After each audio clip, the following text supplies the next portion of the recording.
Mavzuni davom ettiramiz. Yashnobod tuman axborot kutubxona markazida Kitobsevar millat loyihasining 6-haftaligi doirasida ijod va tafakkurga bag'ishlangan uchrashuv bo'lib o'tdi.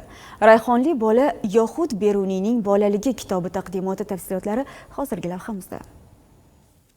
Tadbir O'zbekiston Yozuvchilar uyushmasi a'zosi Zikrilla Ne'mat Vafoiyning ijod yo'li she'riyatdagi izlanishlarga bag'ishlandi. Muallifning Rayhonli bola Yoxud Beruniyning bolaligi nomli kitobining taqdimoti o'tkazilib, maktab o'quvchilari uchun qiziqarli sarguzasht sifatida talqin etildi. Asarda buyuk alloma Abu Rayhon Beruniyning bolalik davri va ilm olishga bo'lgan intilishi badiiy talqin etiladi. Yozuvchimizning menga asarlari, ayniqsa hozir o'qib bergan ona haqida asarlar juda ham yoqdi. Ibodga kelgandan keyin ko'p shoirlarni men asarlarini o'qiganman, ayniqsa 5-sinfda. Ularning o'zlarini haqiqatan ko'rish menga juda ham xursand bo'ldim bundan. Muallif mazkur asarning aynan bolalar uchun yozilganiga ham alohida to'xtaldi. Uning ta'kidlashicha, bunday asarlar orqali kelajak avlod orasida ham Beruniylar yetishib chiqishini, ma'naviyati yuksak, o'z yo'lini topa oladigan yoshlar kamol topishini istaydi. Bu kitob ulug' siymolarimizdan biri Abu Rayhon Beruniy yoshligiga bag'ishlangan, o'smirligiga bag'ishlangan.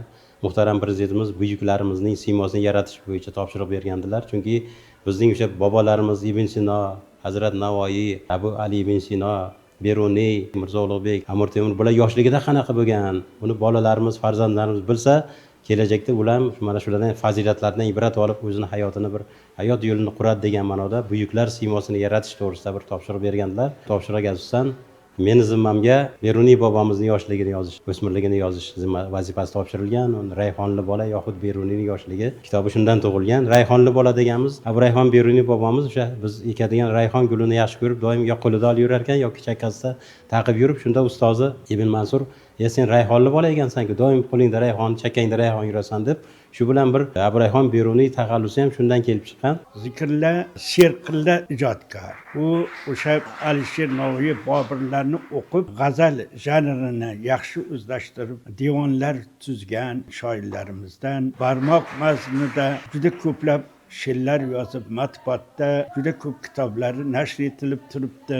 Bolalik keyingi paytda bolalarga ham chiroyli o'ziga xos bir she'rlar yozib, bolalar e'tiborini bolalar matbuotida faol qatnashib turganligini yaxshi bilaman. Uchrashuv davomida ishtirokchilar o'zlarini qiziqtirgan savollarga javob olib, shoir bilan dildan suhbatlashdilar. Adabiyot ixlosmandlarini birlashtirgan ushbu ijodiy uchrashuv kitobga bo'lgan qiziqishni oshirish, yoshlar orasida mutolaa madaniyatini rivojlantirishga xizmat qiladi. Saidjon Abduqodirov, G'ulomjon Oxunjonov, yoshlar.